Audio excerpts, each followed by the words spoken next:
Today on the Daily Scoop podcast from the Scoop News Group, inside OpenAI's growing business with the federal government.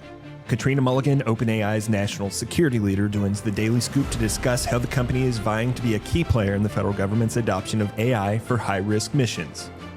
It's Tuesday, June 17th, 2025. Welcome to the Daily Scoop podcast, where you'll hear the latest news and trends facing government leaders. I'm the host of the Daily Scoop podcast, Billy Mitchell. Thanks so much for joining me.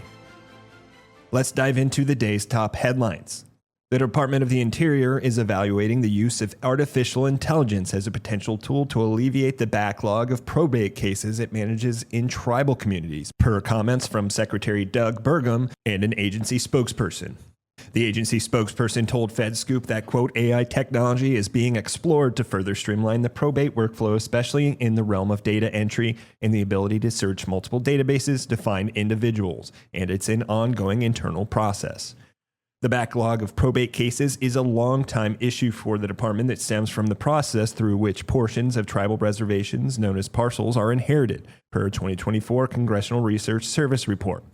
When a tribal member dies, their stake in a parcel can be passed on to multiple heirs without the land being divided, creating multiple stakes in a single plot. That issue is commonly referred to as fractionation. Despite attempts from Congress and presidential administrations to address the issue and reduce the amount of fractionation that can happen, Interior's backlog of probate cases persists. At a recent budget hearing before a panel of House appropriators, Burgum said that there are currently 48,000 unresolved probate cases on tribal lands, which is impacting the amount of housing available.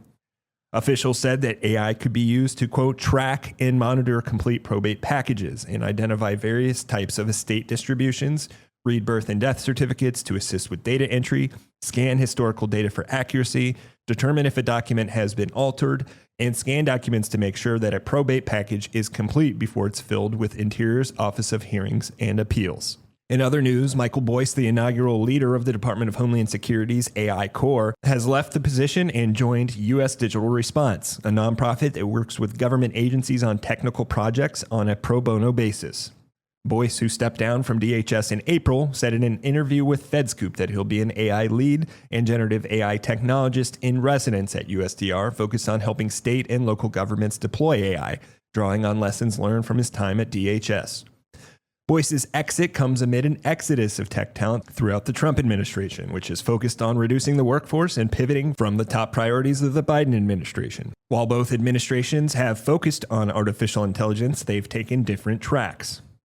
DHS's AI Corps was a tech talent hiring sprint launched in 2024 and implemented under previous DHS Secretary Alejandro Mayorkas.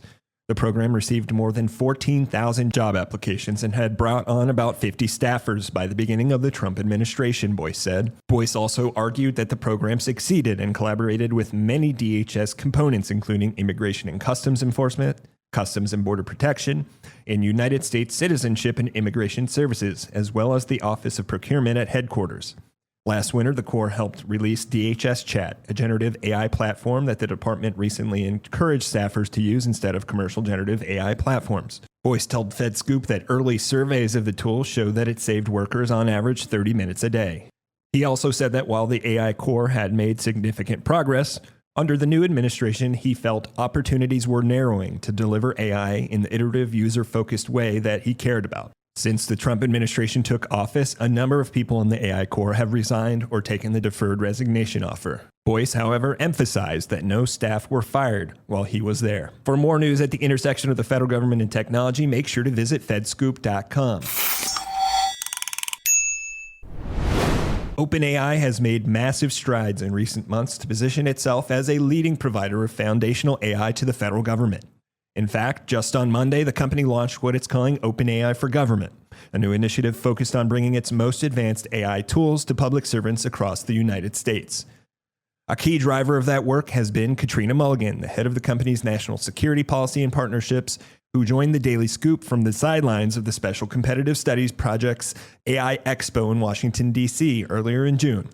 During the conversation, Mulligan shared details about the new work OpenAI is exploring with the U.S.'s national labs, as well as how the company is navigating the complex federal business landscape. Let's go now to that interview with Katrina Mulligan. I'm Billy Mitchell, Executive Editor with Scoop News Group, and I'm at the AI Expo with Katrina Mulligan of OpenAI. Katrina, thanks so much for joining me. Great to be here. So you just got off stage within a last couple of minutes, and apparently there were some exciting announcements you made regarding OpenAI's work in the federal space. So give me the download. What was the news that you made on the stage? Yeah. Well, I was really excited to share that today we have actually transferred our model weights for the first time ever into U.S. government-owned infrastructure at Los Alamos. This is part of a partnership that we announced in January with three national labs, Lawrence Livermore, Los Alamos, and Sandia. And it is allowing us to put our models together with really, really sensitive data on an air-gapped, fully secure U.S. government-owned supercomputer for the very first time. And what is exciting is about the transfer of our model weights. It's, our model weights are kind of the secret sauce in an AI company. It's what our most valuable asset is. And we literally, with armed guards in a lockbox, hand carried our model weights, probably the most expensive hard drive the history in the history of the world, and delivered them to on site at Los Alamos today. And it's pretty, what I think it's historic, because I think this partnership sets up a model for what a different type of public-private partnership could look like with government. And that is something that I think we need to begin to think more seriously about, because as I said on stage, this is the first time in American history that a technology of this consequence is being developed exclusively by the private sector. So if you go back and think about the advent of electricity, nuclear fusion, the internet, the government had a seat at the table in each of those moments, and they don't have a seat at the table in the development of AI. And so I see the partnership that we have developed with Los Alamos as an example, and the rest of the national labs, as an example of how we go about giving government that seat at the frontier AI table. That's incredible. Lots of history, obviously, in the national labs. Tell me about the sort of applications, obviously, on the national lab side, and I think then we can kind of push forward into the rest of the federal government. But on the national lab side, with this development, what kind of work's going to be done? You said supercomputers, so I'm thinking like big scale research, but tell me about what you're envisioning. Big scale scientific research, and it'll span a lot of different scientific domains, everything from physics to nuclear research to therapeutics to biotech. There's probably an endless number of scientific applications, but what we're expecting to see is tangible results in the acceleration of scientific discovery. That's incredible. I hope people can't hear this. There's drones going on across from us. There's a drone exhibit. It's really interesting to hear that pop up in the middle of the interview. So we'll keep going, though. Katrina, I'm interested, that's one way to, obviously, OpenAI has been making a push into the federal space, but this is an obvious key development. How will this help propel the work that your organization is doing with the federal government writ large? Obviously, the national labs are a specific use case, but I imagine this helps open some doors and, builds that private public partnership you mentioned and that trust, so you can continue work in other spaces. Yeah. OpenAI really, I think, is driven by a fundamental understanding that we can't achieve our mission to benefit all of humanity if democracies don't continue to have the lead on this technology. And so our partnerships with government that we're trying to form are really born out of that conviction. And, for us, it's not really about selling the most of anything. I don't actually see our work with government as being a particular high revenue potential for us. The government, it turns out, is a very difficult customer to work with. But we've become convinced that the only way for government to really understand the moment that it's in is to touch and feel the technology and to use it to transform its workflows. And some of that can be done through, chat interfaces, which a lot of departments and agencies have or are developing. But some of that is actually going to come from essentially custom model development, fine-tuning models on government data, making models that are exquisitely good at applications that at tasks there's no commercial application for. And in that context, we will not try to scale or to be all things to all people in government. I don't think that's what OpenAI's value proposition is. But I do think that for really high value, bespoke, high stakes national security needs, there are certainly opportunities for us to partner as the leading foundation model developer with government to do some things that neither side can do on their own. You mentioned government's a difficult customer. That's nothing new when we talk about technology. There's a reason, things are the way they are, and modernization is always a topic of discussion. I'm curious, are there certain barriers that you're bumping up against the most, and are there, given OpenAI's short existence, have you seen progress in the last couple of years in working more closely with the federal government, outside, obviously, of the announcement you made today? Yeah, I mean, so it is true that the government is a difficult customer. I mean, look, the government rightly has a very high compliance bar. And if you're, one thing that I didn't really know when I was in government, because I had a 20-year career in government and I didn't spend a lot of time thinking about this, is that many of the compliance requirements that are just part of the deal of doing business with government, when they actually apply to make the technology less attractive and clunkier and harder to use. And when you're at the leading AI company, that is a very tough sell to try to get your engineers to meet compliance requirements that, in essence, they believe make the product worse, right? Um, and so people respond to that in different ways. Some people might say, well, just build a different version that's compliant, and then you can keep doing what you're doing on the commercial side. You can do that, but then you don't have feature parity. You're constantly trying to keep up, and with a technology and with feature development that's moving at the pace that our technology is. I mean, we ship new features every week, so it doesn't feel sustainable. The good news is we're finding creative pathways to get there. Government has gotten a bit more willing to assume risk and underwrite risk through the form of authorities to operate, and that can buy us time so that we have the demand already in place, and then we can actually work toward compliance. It's a much harder sell when you're trying to work towards compliance in the absence of a contract.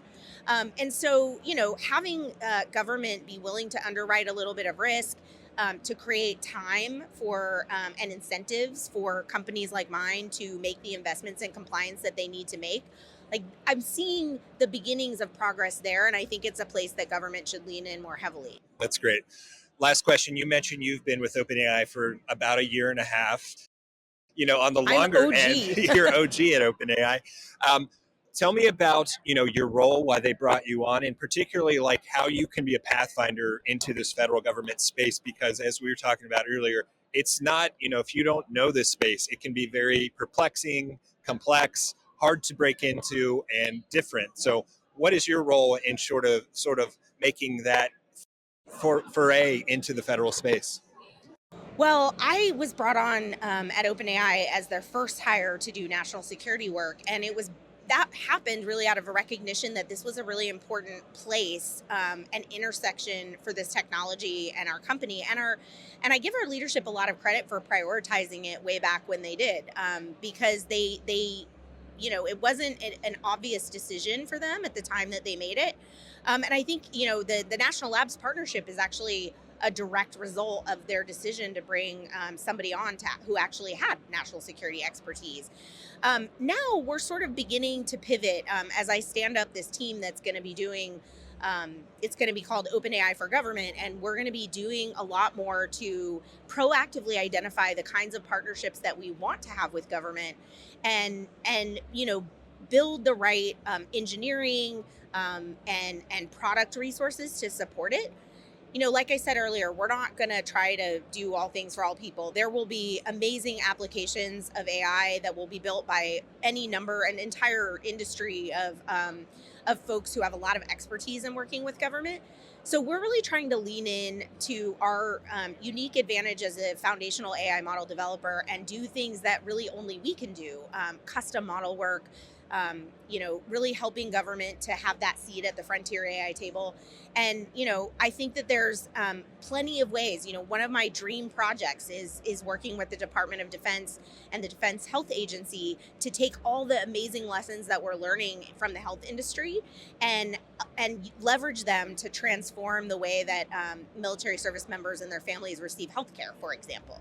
So I think when we talk about AI and defense or AI and intelligence, a lot of people go straight to the scariest, killer robot example. We're sitting next to the drones. That actually isn't where I think we should start. I actually think that the kinds of applications that can have tremendous transformative impact are, a lot more of the kind of boring but important. Like, let's help the Defense Department, pass an audit. There are things that AI can be brought to bear that transform back office stuff that can free up resources for investment in other priorities. So it's really finding the right places where we can have a disproportionate impact, but not all of those places have to be, at the pointy end of the spear. One last question. You've been on both sides now. Now that you can speak back to your former counterparts inside of government about this technology, what advice would you give folks who are thinking about it, how it impacts their jobs, whether they should adopt it, its impact on the government mission? What do you say to those folks?